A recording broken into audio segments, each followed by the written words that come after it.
Cara, então, né? Primeira coisa, né? Que nesse lance de mudança climática, muita gente fala assim, cara, mas tem os ciclos lá, né? Então tem uns ciclos famosos aqui na Terra que chama ciclos de Milankovitch, entendeu? Que foi esse russo aí que ele descobriu que existiam ciclos em que a Terra ficava mais quente, mais fria. Tem ciclos de 50 mil anos, 80, são vários. 200 anos, 500 anos, 50 mil, 80 mil. Tem gente que descobre ciclos até hoje. Aí o pessoal fala assim, mas esse negócio não pode ser o ciclo. Aí é o seguinte, cara. Quem trabalha nessa área conhece esses ciclos. E a primeira coisa que a gente faz quando a gente vai processar os dados referentes a clima, logicamente é o quê? Tirar o ciclo. Claro. Que a gente não quer a parte cíclica, a gente já sabe. A não ser que o seu objetivo seja estudar os ciclos. Aí você deixa eles ali. E aí você tira a tendência. Que é a tendência que a gente vê esse gráfico aí, que desde 1800 e pouco, né, depois da Revolução Industrial, está apresentando esse crescimento muito grande. E aí, respondendo sua pergunta, é o seguinte, cara. Não importa o que o ser humano vai fazer, a Terra vai mudar. Já mudou bastante. A atmosfera terrestre, ela já não é a mesma de quando a gente nasceu aqui, entendeu? E isso é problemático para o ser humano. Para o ser humano é.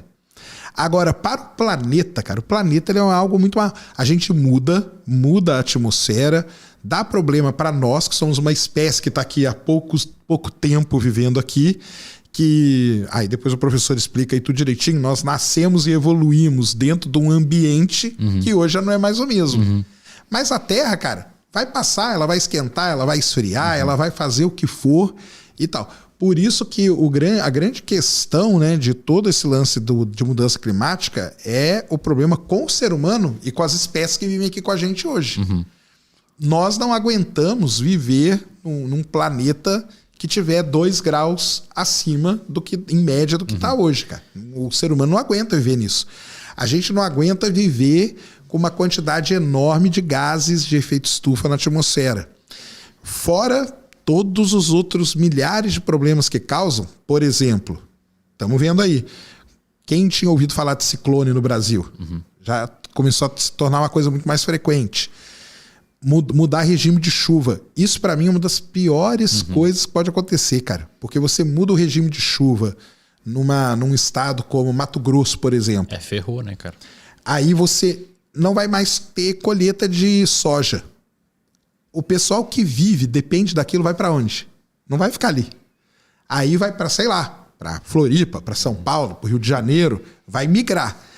Essa galera, cara, traz um monte de problema que nós aqui não estamos acostumados. Além de um monte de doença que a gente nem sabe. Às vezes tem doença que é marginal, doença que está ali na divisa entre, sei lá, Mato Grosso e Amazonas, que ela está restrita naquele ecossistema, naquele ambiente ali. Aquilo ali daqui a um tempo vem para cá, cara, entendeu?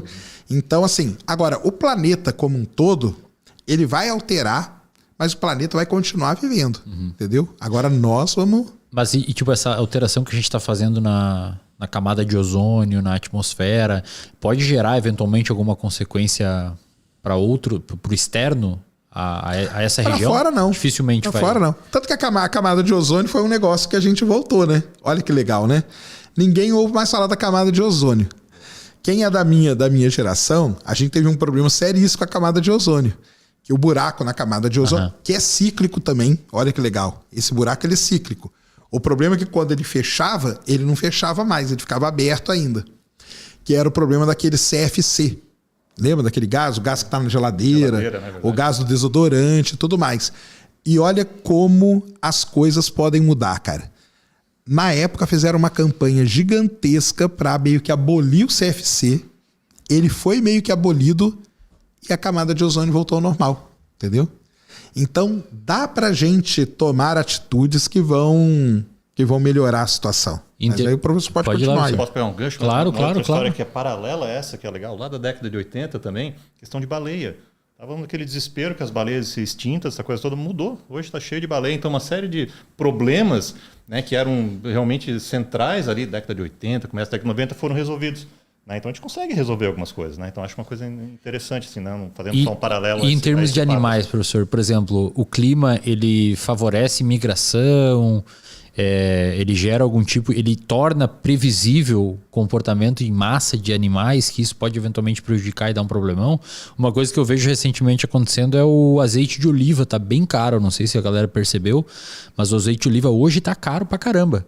E isso se dá devido a uma seca inesperada que aconteceu, acho que na Espanha, em algum lugar onde plantam muitas azeitonas, etc., que é utilizado para fabricar, e subiu o preço. Então, tem consequências que a gente já está vivenciando.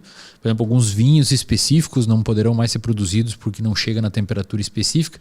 Mas e os animais, cara? Existe algum tipo de cálculo que o pessoal prediz que vai acontecer por conta do aumento da temperatura relacionado aos animais? Então, vamos lá.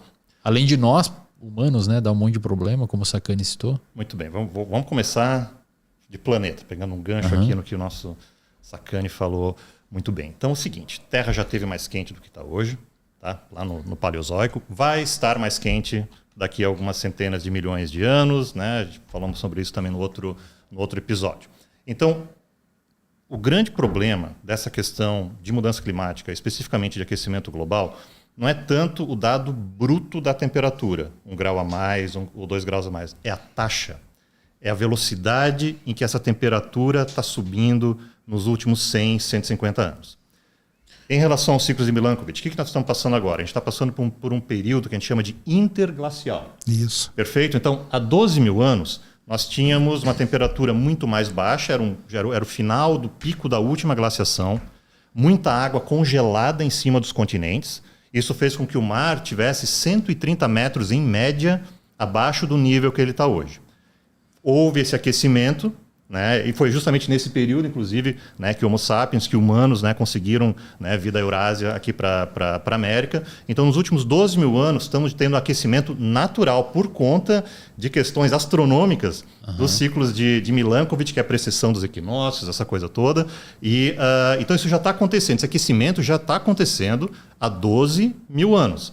E nós estamos num interglacial. Do ponto de vista dos animais marinhos que eu trabalho, hoje está um período ótimo para crescimento de recife de coral, para floresta em área seca também, porque está quente, está úmido, tem vastas, né, o que a gente chama de das planícies, né, litorâneas, né, elas estão bastante inundadas, então a gente tem bastante espaço para manguezal, para recife de coral, que é um período bom para isso. Só que, por questões antrópicas, está aquecendo mais ainda, e está aquecendo muito rápido. Então, a grande questão, né, que a gente debate na zoologia, especificamente agora falando um pouquinho de corais, que é o que eu trabalho um pouco mais, é o quanto esses organismos vão conseguir se adaptar à velocidade que a temperatura está subindo.